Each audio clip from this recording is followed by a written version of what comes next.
ನಿಮ್ಮದು ಮೂಲ ಕೊಡಗು, ನಿಮ್ಮ ಹಸ್ಬೆಂಡ್ ಅವ್ರದ್ದು ಉತ್ತರ ಕರ್ನಾಟಕ, ಧಾರವಾಡ.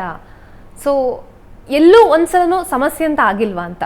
ಈಗ ಪ್ರದೇಶ ಚೇಂಜ್ ಆಗಿರೋದಕ್ಕೆ ಆಹಾರ ಪದ್ಧತಿಗಳು ಚೇಂಜ್ ಇರ್ಬೋದು, ಕೆಲವೊಂದ್ಸಲ ಮೈಂಡ್ ಸೆಟ್ ಕೂಡ ಚೇಂಜ್ ಇರಬಹುದೇನೋ. ಇಲ್ಲ, ನನಗೆ ಆ್ಯಕ್ಚುಲಿ ಹೇಳಬೇಕು ಅಂದರೆ ಏನೂ ತೊಂದರೆ ಆಗಿಲ್ಲ. ಯಾಕೆ ಅಂದರೆ ನಾನೇ ಧಾರವಾಡದಲ್ಲಿ 6 ವರ್ಷ ಇದ್ದೆ.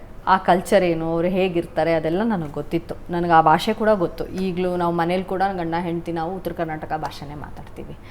ಸೊ ಹಾಗಾಗಿ ಅವರು ಕ್ಷತ್ರಿಯರು, ನಾವು ಒಂಥರ ಕ್ಷತ್ರಿಯರೇ. ಸೊ ಆಚಾರ ವಿಚಾರ ಬೇರೆಯೇ. ಯಾಕಂದರೆ ಕೊಡೋರಲ್ಲಿ ನಾವು ಹಬ್ಬ ಹರಿದಿನಗಳೆಲ್ಲ ನಮ್ಗೆ ತುಂಬ ಕಡಿಮೆ. ನಾವು ಮಾಡೋದು 3 ಹಬ್ಬ: ಕೈಲ್ಮೂರ್ತ, ಮತ್ತು ಹುತ್ರಿ, ಮತ್ತು ಕಾವೇರಿ ಸಂಕ್ರಮಣ. ಇದು ನಮ್ಮ 3 ಹಬ್ಬ. ಅದು ಬಿಟ್ಟರೆ ಊರ ಹಬ್ಬಗಳು ಆ ಥರ ಎಲ್ಲ ನಡೀತಾ ಇರುತ್ತೆ. ನಾವು ಎಲ್ಲರೂ ಮಾಡುವಂಥ ಹಬ್ಬಗಳನ್ನು ನಾವು ಮಾಡೋದಿಲ್ಲ.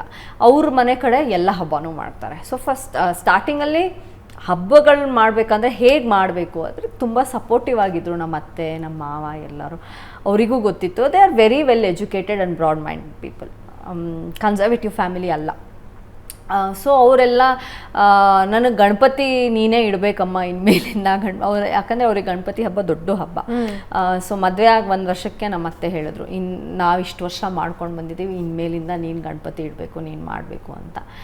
ನನಗೆ ಮುಂಚೆಯಿಂದನೂ ಇದೆಲ್ಲ ಇಷ್ಟನೇ. ಯಾಕಂದ್ರೆ ನಾನು ಹೊರಗಡೆನೇ ಬೆಳೆದಿದ್ದು, ಕೊಡಗಲ್ಲಿ ಬೆಳೆದೇ ಇಲ್ಲ. ವೆಕೇಷನಿಗೆ ಅಷ್ಟೇ ಕೊಡಗಿಗೆ ಹೋಗ್ತಾ ಇದ್ವಿ, ಬಿಟ್ಟರೆ ನಾವು ಬೆಳೆದಿದ್ದೆಲ್ಲ ಹೊರಗಡೆನೇ. ಈಗ ಬೆಂಗಳೂರಲ್ಲಿದ್ದೆ, ದಾವಣಗೆರೆಗೆ ಹೋದೆ, ಧಾರವಾಡಿಗೆ ಹೋದೆ, ಮೈಸೂರಿಗೆ ಆಮೇಲೆ ಬಂದ್ವಿ. ಆ ಥರ ಎಲ್ಲ ಊರುಗಳಿಗೂ ಹೋಗಿದ್ದೀನಿ, ಆ ಕಲ್ಚರ್ಸ್ ನೋಡಿದ್ದೀನಿ. ಸೊ ನನಗೆ ಹೊಂದಾಣಿಕೆ ಮಾಡ್ಕೊಳ್ಳೋಕ್ಕೇನು ಅಷ್ಟು ಸಮಸ್ಯೆ ಆಗಲೇ ಇಲ್ಲ. ಸೊ ನನ್ನ ಗಂಡ is very easy to adjust, ಆಯಿತಾ? ಏನೂ ತೊಂದರೆ ಇಲ್ಲ ಅವ್ರದ್ದು. ಆಮೇಲೆ ಅವನು ಆ ಕಡೆದೇ ಅಡುಗೆ ಮಾಡಬೇಕು, ನಾನು ಅದನ್ನೇ ತಿಂತೀನಿ, ಹಾಗೆ ಇರಬೇಕು, ಹಿಂಗೆ ಇರಬೇಕು, ಆ ಥರ ಎಲ್ಲ ಏನೂ ಇಲ್ಲ. ಅವ್ನು ನಮ್ಮ ಮಲೆನಾಡು ಊಟನೂ ಅವ್ನು ಚೆನ್ನಾಗಿ ಊಟ ಮಾಡ್ತಾನೆ ನಮ್ಮ ಮನೆಯನ್ನು. ಸೊ ಅಡ್ಜಸ್ಟ್ ಆಗಿದ್ದಾರೆ. ಸೊ ಹಾಗಾಗಿ ಏನೂ ತೊಂದರೆ ಆಗಿಲ್ಲ. ನಮ್ಮ ಅತ್ತೆ ಮಾವನು ತುಂಬ ಸಪೋರ್ಟಿವ್, ನನ್ನ ನಾದಿನಿನೂ ತುಂಬ ಸಪೋರ್ಟಿವ್. ಸೊ ಹಾಗಾಗಿ ನನಗೆ ಆ ಥರ ಯಾವ ಸಮಸ್ಯೆನೂ ಕಂಡಿಲ್ಲ. Touch wood.